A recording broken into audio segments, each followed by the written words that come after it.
Madame la vice-présidente, mes chers collègues, je ne reviendrai pas en détail sur les objectifs fixés à la Régie dans le domaine de l'eau potable et de l'assainissement. Il s'agit de fournir durablement aux usagers du territoire un service de qualité et respectueux de normes, entièrement financé par la vente de l'eau et des services associés. Donc, ceci inclut l'entretien et le développement du savoir-faire, l'entretien et le développement de l'outil industriel, y compris le réseau, la protection de la ressource en eau potable dans le contexte du changement climatique, le respect des normes de plus en plus exigeantes concernant les rejets dans les espaces naturels. Nous partageons cette expression de besoin envers la Régie. Cependant, la satisfaction de toutes ces exigences de service, de performance, de qualité, et celles qui conduisent à des investissements potentiellement importants, je pense à la mise en place d'une ressource de substitution durable avec le champ captant des Landes de Médoc, ou je pense également à la mise aux nouvelles normes des stations d'épuration. Donc la satisfaction de toutes ces exigences va entrer inévitablement une pression à la hausse du prix unitaire de l'eau pour les usagers.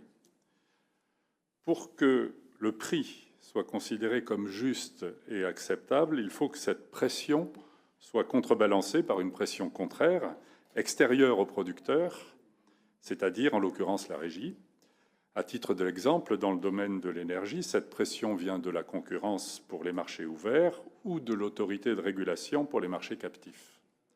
Dans le cas de l'eau, nous ne voyons pas clairement dans le présent contrat d'objectifs et de moyens comment et par quels moyens l'équilibre aboutissant au juste prix sera recherché et obtenu. Les bonnes intentions ne suffisent pas. C'est pourquoi, dans la continuité de ses positions sur le sujet de la Régie, notre groupe s'abstiendra sur cette délibération. J'ai un deuxième point qui concerne effectivement la gestion des eaux pluviales urbaines.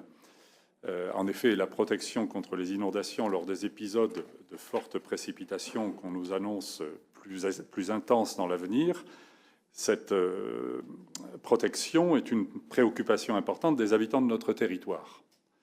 Contrairement au cas de l'eau, les revenus propres de la Régie ne couvrent pas la gestion des eaux pluviales qui relèvent de la collectivité. Les engagements demandés à la Régie sont donc des engagements de moyens à la mesure des subventions de la métropole, que ce soit en fonctionnement ou en investissement. Le dialogue entre la métropole et la Régie conduira à des arbitrages entre les besoins d'un côté et les possibilités budgétaires ou leur étalement dans le temps, et nous demandons à ce que notre Conseil soit tenu régulièrement informé des arbitrages effectués. Merci de votre attention.